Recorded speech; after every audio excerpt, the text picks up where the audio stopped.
Welcome to Integrity UK's exclusive interview. I'm Shia, researcher assistant and media analyst at Integrity UK. A year ago, the world witnessed a horrific tragedy known as the Speicher Massacre, where 1,700 soldiers slaughtered, buried alive, and beheaded because of their religious identity. Today we are delighted to be interviewing Mr. Dhiaa Al Asadi, a current member of the Iraqi parliament, to shed light on what took place during and after the massacre. Mr. Dhiaa Al Asadi, thank you for joining us today. Thank you very much for having me. We are hoping that you can shed a light on the events that took place during that massacre. Speicher Massacre was a really devastating event. Everybody was shocked at the brutality and the savageness of those who committed the crime. Although Iraqis were accustomed to the brutality of the Ba'ath regime, because in 1991, when the Iraqi forces withdrew from Kuwait, and there were some rebels who wanted to revolt against the government, they were slaughtered in the same way, the very same way. So the marks of the Ba'athists and the Ba'ath regime are still there. And what happened is that 1,700 innocent cadets who were volunteers in one of the academies, military academies, it was a shock really to everybody. In the very beginning, nobody believed that there was such a number of people who were taken into Tikrit base, because it is really strange. Why should they be taken to Tikrit while there were other bases in Nasiriyah and Kut and maybe other governorates? And unfortunately, most of them were from the same religious background. They were Shia. Tikrit was not a stable area at that time, and the military forces there were not capable of providing security and guard to the soldiers and to the area. Now, what happened before? What happened exactly after the soldiers went out of camp? There are different stories told by the soldiers and by their families. You won't find one story, one narrative today. There's the story of the survivors who later on narrated their own stories to media and secretly to some of the members of the parliament. And there were the narratives related by the officers, military officers. And there are also the narratives given by the families of those victims. So there is a sort of discrepancy between the different narratives when it comes to the steps of the movement. The steps of the massacre before it started, and how it started, and then how it ended. The story that we have heard from the officers when we summoned them to the parliament was totally different from the story told by the survivors, the 3 or 4 survivors who decided to. So what were those differences? Well, the officers say that the cadets took their own decision and left the military base, while most of the young people say, no, we were told to evacuate the base, we were told to leave the base, and there was a shelter waiting for us, because there were cars that were supposed to take us to the tribes of the region, and then those tribes are supposed to call our families, and then cars will take us from those tribes to our families. This is the story told by the survivors, but the story told by the officers said that no, it was a sort of mutiny. Those young people didn't want to stay because they felt that this is an isolated area and they couldn't be protected at that place, and there were threats coming from different sources that sooner or later there will be an attack on this area, on this base, and you don't have the necessary ammunition and necessary weapons to stand against the attack, the expected attack. And what happened after they left the base? 2 cars were waiting for them, and those drivers of the cars told the innocent people that we are going to take you to the tribes and they are going to provide you with the protection. You don't need to be afraid, and then we will send you to your families. And both the officers and the survivors agree on this story? Yeah, they say, according to these officers, this bit is accurate, and the same piece of narrative was told also by the survivors. They said they were taken into one of the presidential palaces in Tikrit, the main presidential palace, and they were shot dead at that place. This is the tragic story of those people, but it never ended at that time, at that point, because their families were still looking for the survivors. I mean, according to the investigation of the Defense and Security Committee in the Iraqi Parliament, the chairman of the committee said there were still some survivors. They may range to 600 or 500 survivors, and they are kept by one of the tribes of the area.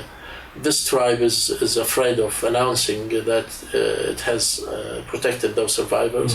I mean, this is according to the narration or the story told by the chairman. He said some of the tribesmen are cooperative. They would like to cooperate with the government, but they are afraid of revenge from ISIS side. I mean, this is what makes some of the families are really full of expectation that their sons are still alive and they will come back sooner or later to their families.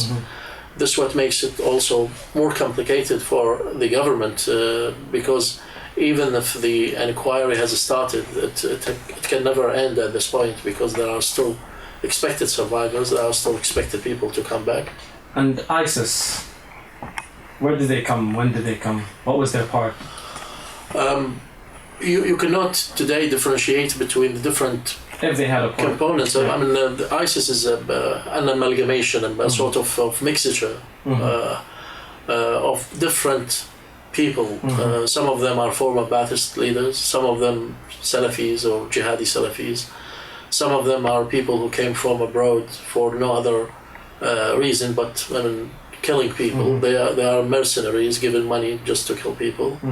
Although the enemy is well identified, which is ISIS, but nobody knows which or what ISIS is.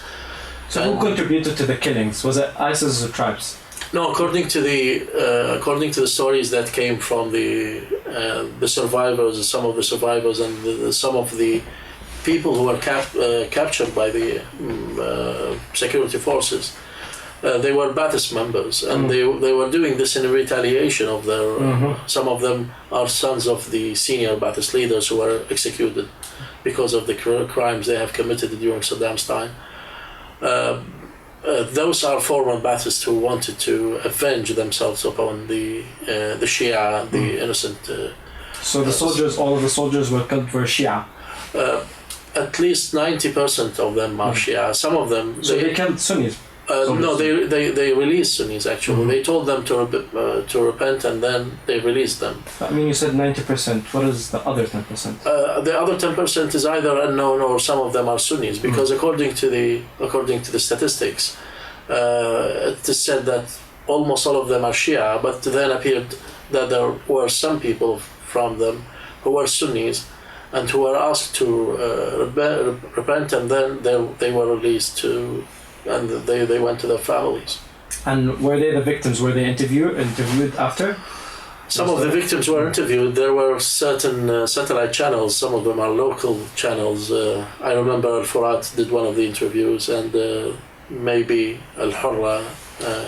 There were 3 persons who were ready to give interviews from south of Iraq, from Diwani and other governorates. They were afraid first to give any witness to the event, but then they decided to speak and they decided to reveal the story. They blamed the military officers for what happened because they said they took us to a place where there is no protection. They didn't give us the necessary weapons and the munitions to protect ourselves. And actually they were not even trained because to take people who are not trained to a place which is isolated and in such a risky area was not a good thing to do. So those are the same soldiers who fled from the camp. Some of the soldiers who fled from the camp were captured actually by 1 or 2 tribes, and then they were released by this tribe. What happened before the massacre? People like Ali al-Faraji, Mahdi al-Gharawi. leaders in the military? What was their part? Some of the information that came out, it says that they left the base, but they said that we changed places rather than we left the base because we had to visit several areas. At that time there were some skirmishes and attacks on different frontiers. So they had to change places from time to time. They had to check whether they have enough power in certain places. But you know, these might seem excuses to families who were grieved deeply by the loss of their sons. They say that these excuses are justifications. Mm-hmm. They are not accepted. Those were the people who were responsible for the murder of our sons, although indirectly, but because of their ignorance, because of their, they haven't taken much care to make sure that this area is well protected. So they were directly accused by families, and some of the families accused them indirectly. They said they are not the direct accomplice in the murder of their sons, but to a certain extent they played a role. Although, and what was that role? Was it poor administration? That's right. Yeah. Poor administration, not taking the necessary measures that any literary such as any military leader should make sure that his area, that his division or whatever, depends on what military rank mm-hmm. he holds, should make sure that his soldiers are well protected. Mm-hmm. They have enough munition, they have enough weapons, and they have enough food also. Mm-hmm. They can run a battle and defeat the enemy. Their morale is very high. These are the basic things that any military leader should be aware of. So they say that these things were not taken into consideration by the military. And why is that? What's their excuses, the officers? They said they were under pressure because at that time it was very hard for them to tackle different frontiers, mm-hmm. and they were asking for support, but the support didn't come from the office of the Supreme Command Leader.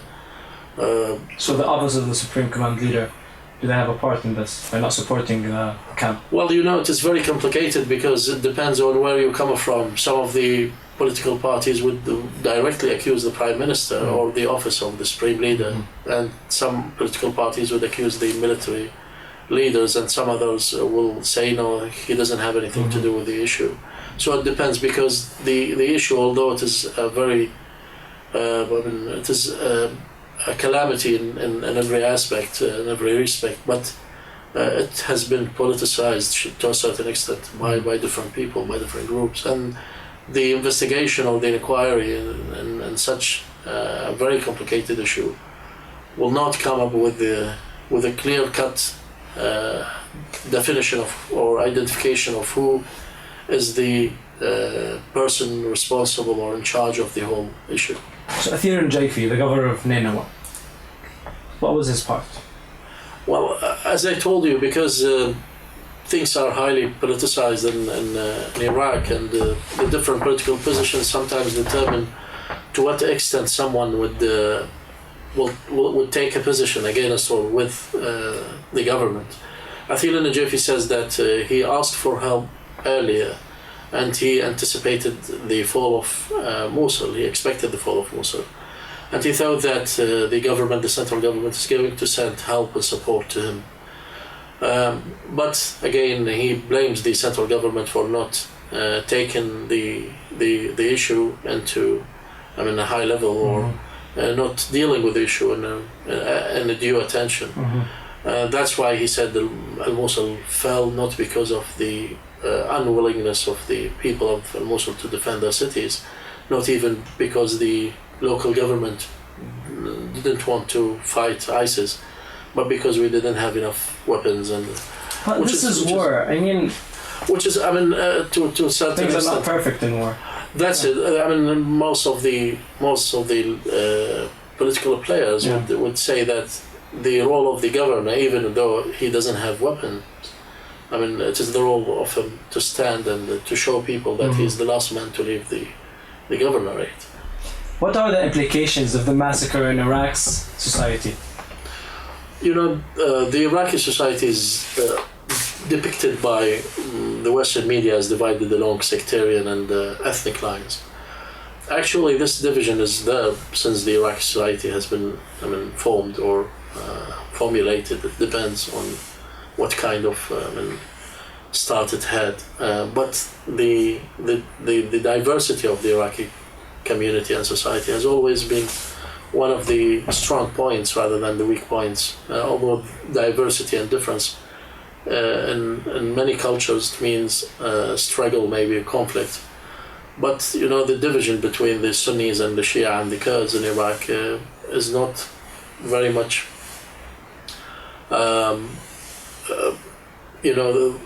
vulnerable to violence or to war.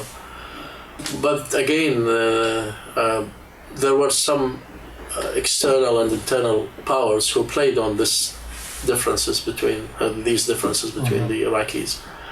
The implication of the massacre on the people of Iraq, it hardened the feelings of most of the Shia, because they said enough is enough. We have been slaughtered and killed since the beginning of the century. Mostly the victims were Shia, and under Saddam's regime the Shia were killed in hundreds of thousands of people. Most of those who were killed and lost in the war between Iraq and Iran were Shia. Most of those who were under severe sanctions actually were the people who lived in the south region. So they said, why should we continue being killed and in a country where there is supposed to be a democratic government, the majority of which is Shia, and the majority should rule.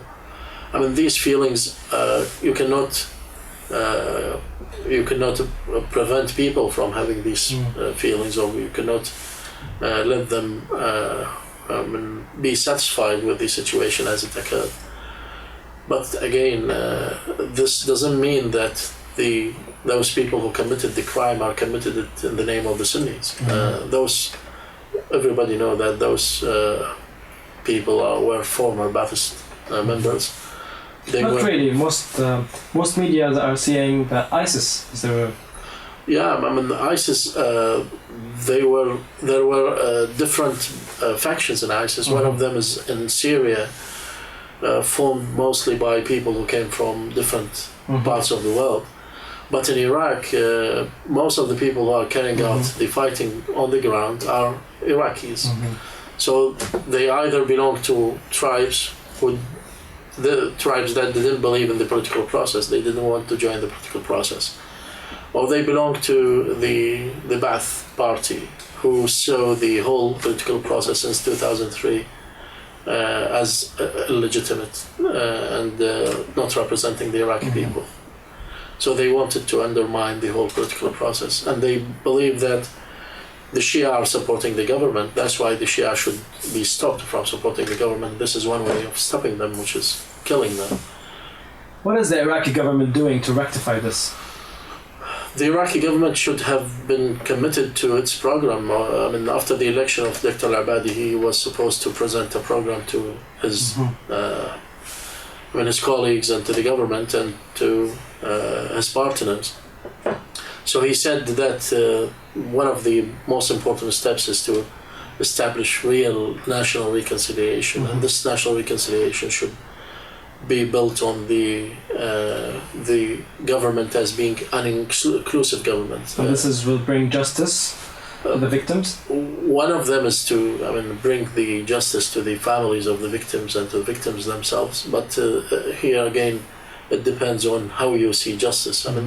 Always these things are being relative and sometimes polarized in Iraq, because there is always this struggle between the different political parties. So what is seen from one viewpoint can be seen from a different viewpoint by others. But again, Dr. Abadi has taken on himself to establish an inclusive government that represents everybody, and also in which everyone has an equal share of power. The Iraqi government has actually produced a report investigating the massacre. Why hasn't it been released yet? The political pressure put on the committee is tremendous, because I mean, you know, there must be some either political factions or some people who are affiliated with political factions to be accused after the revealing of or releasing of the report. That's why they didn't want I mean, the political parties or even not necessarily political parties, political leaders wouldn't like either themselves or others who are affiliated with them to be accused directly by the report. And that's At the same time, there was no public inquiry too. Yeah, this is lacking actually. People think that every job should be done by the government. I mean, this is the general common sense that people might have. They sometimes ignore the role that can be played by NGOs, by civil society organizations, and by pressure groups, by the media itself as well. And why haven't they been doing that? Because so far they haven't. I mean, it has been a year since investigation. Yeah, I mean, you know, the NGOs and the pressure groups sometimes need to be stimulated by I mean, either by one of the parties in the government or by actually external factors like the UN maybe, or the world organizations that are responsible for human rights and that are watching human rights in Iraq. So they might need to be stimulated, and this stimulation, whether it comes from inside Iraq or outside Iraq, should be the whistle blowing I mean, step, or the moment where this really inquiry should be revealed, or should be. What do you think is the right time for that? There's always the right time, because victims are waiting, the families of victims are waiting also. But by each day that is passing. Yeah, I mean, it is the responsibility of the committee and the Iraqi parliament now to reveal things as they are. So whenever it is released, it is a perfect time, because as I told you, I mean, the families are waiting for the results, or the result of the report or the inquiry. They would like to know the fate of their sons, what happened to them, and if they are still survivors who might return to their families. So how can Iraq recover from this? Iraq can recover from many things, not necessarily the massacre or I mean, you know, the process started in 2003, and there were so many mistakes or so many faulty principles, I would say, on which the whole political process was established. So for Iraq to recover, we need to rectify things. We need to put things in the right track. We need to do the necessary processes and the necessary procedures for the national reconciliation. We need also to build the government on qualification, integrity, on the principles of modern state building, rather than on the religious or ethnic backgrounds or affiliations. These will not do ever, because Iraq can never be ruled by a religious group, neither by Sunnis nor by Shia, nor even by Kurds. The best recipe to Iraq is to be run by a technocrat sort of government, in which everybody represented, of course, but the main people in this government should be qualified persons, should be without the complexities and the historical hatred that was brought on board by most of the political leaders recently. We have to get rid of the past, and the narratives of the historical narratives, the disputes that never ended between Sunnis and Shia. Without building our country on these bases, I think it will continue to be a failed country. Mr. Dhiaa, thank you very much. Thank you very much indeed. My pleasure. Thank you.